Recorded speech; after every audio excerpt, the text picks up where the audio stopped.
Iran just changed the rules of this war.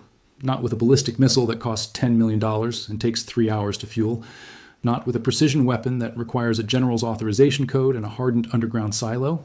Not with anything that Israel's billion-dollar air defense architecture was specifically designed to intercept. Iran just unleashed something far more dangerous than any of that. In the early hours of this morning, Israeli radar networks detected an incoming swarm unlike anything this conflict has produced so far. Not 2 missiles, not 4, not a coordinated salvo of ballistic threats that Arrow 3 and David's Sling were built to handle. Hundreds of Shahed-136 kamikaze drones, simultaneously, launched from multiple directions, flying low, flying slow, flying in patterns specifically designed to saturate, confuse, and overwhelm every intercept system Israel has ever built. In our previous 2 episodes, we covered the Hajj Qasem that hit Tel Aviv and the Khorramshahr 4 that shut down Ben Gurion Airport. Those weapons were expensive, difficult to produce, and finite in number. Israel destroyed many of Iran's launch facilities in response. Western analysts were beginning to suggest Iran was running low on its most powerful tools. They were asking the wrong question entirely.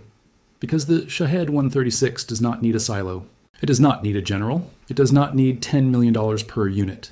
It costs approximately $20,000 to build. And Iran has produced them by the thousands. Welcome to Geopolitics Meets Money. The monster has awakened. And this one does not sleep. To understand why military commanders across NATO spent last night making emergency phone calls, you need to understand what the Shahed-136 is, and more importantly, what it is not. It is not a missile. It is not a drone in the commercial sense that most people picture. The Shahed-136, which Iran also exports under the name Geranium-2 to Russian forces in Ukraine, is a loitering munition, a category of weapon that sits somewhere between a cruise missile and a suicide drone, combining the navigation flexibility of an aircraft with the terminal destructive power of a warhead. Its airframe is delta-winged, built primarily from fiberglass and low-cost composite materials, giving it a radar cross-section roughly equivalent to a large bird. Modern air defense radars, calibrated to detect fast-moving metallic aircraft and ballistic warheads, struggle to distinguish a Shahed-136 from background clutter at low altitude.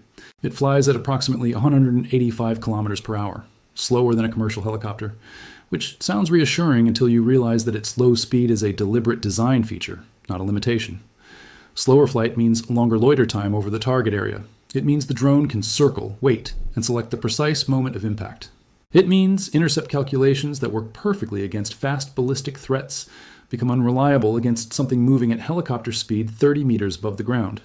The Shahed-136 carries a warhead of approximately 50 kilograms of high explosive, modest by ballistic missile standards, but entirely sufficient to destroy a radar installation, collapse a fuel depot roof, disable a runway approach lighting system, or kill the crew of an air defense battery. Its range exceeds 2,000 kilometers, giving Iran the ability to launch from deep inside its own territory and still strike anywhere in Israel.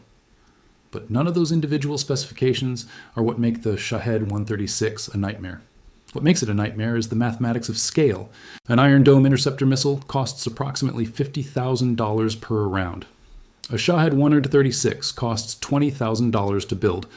Iran can manufacture them at a rate of hundreds per month across dispersed production facilities that are deliberately designed to survive airstrikes. To intercept a swarm of 200 Shahed-136 drones using Iron Dome, Israel must fire at minimum 200 interceptors, at a cost of $10 million in munitions, to neutralize $4 million worth of Iranian hardware.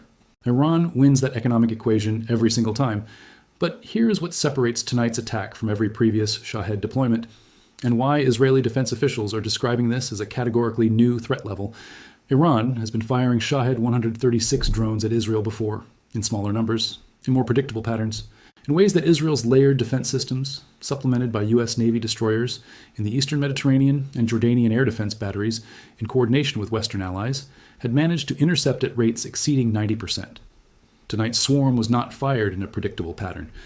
Intelligence assessments emerging in the hours after the attack indicate that Iran deployed the Shahed-136 in a coordinated multi-axis saturation strike, launching simultaneously from Iranian territory, from IRGC-affiliated proxy positions in Yemen operated by Houthi forces, from militia launch sites in western Iraq, and from Hezbollah-controlled territory in southern Lebanon.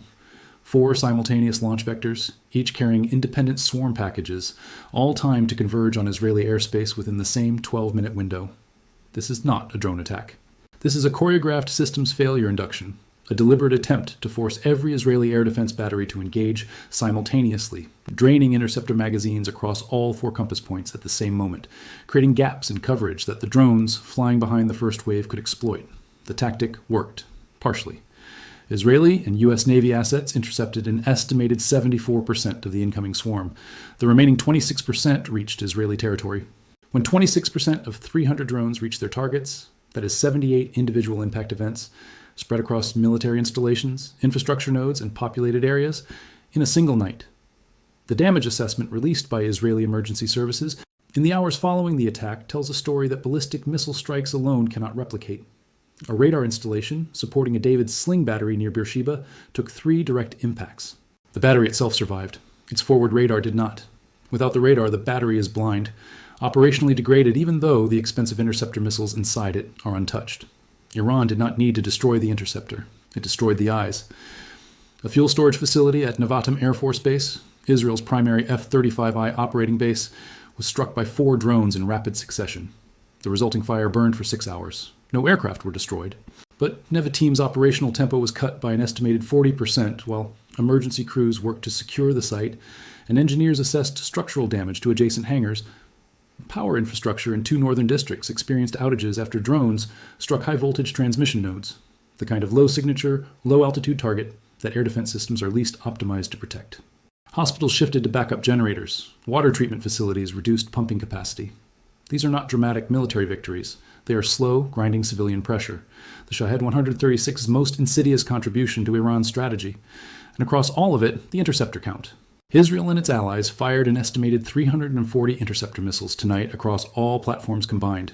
Iron Dome, David's Sling, Patriot batteries operated by U.S. forces, and Naval Standard missile interceptors from U.S. destroyers in the eastern Mediterranean. At an average cost of $50,000 per round, Israel and its allies spent approximately $17 million in interceptor munitions to stop $6 million worth of Iranian drones. Iran spent $6 million. The defense cost $17 million, and Iran has thousands more in reserve. This is where Geopolitics Meets Money has been sounding the alarm since episode 1, and tonight's drone swarm makes the economic dimension impossible to ignore any longer. Iran is not trying to defeat Israel militarily in the conventional sense. Iran cannot do that. What it is doing, with the Hajj Qasem, with the Khorramshahr 4, and now with the Shahed-136 swarm, is executing a deliberate economic exhaustion strategy. Every interceptor Israel fires is an interceptor that must be replaced. Every replacement costs money, requires manufacturing time, and draws on Western defense industrial capacity that is already stretched by simultaneous commitments to Ukraine. The Shahed-136 production cost advantage means Iran can sustain this campaign indefinitely at current production rates. Israel cannot intercept indefinitely at current interceptor stockpile levels without resupply. That resupply depends entirely on the United States, and the U.S. defense industrial base currently has a backlog measured in years, not months. Foreign direct investment into Israel, already under pressure since the Ben Gurion strike, fell a further 18% in the week following tonight's attack, according to preliminary capital flow data.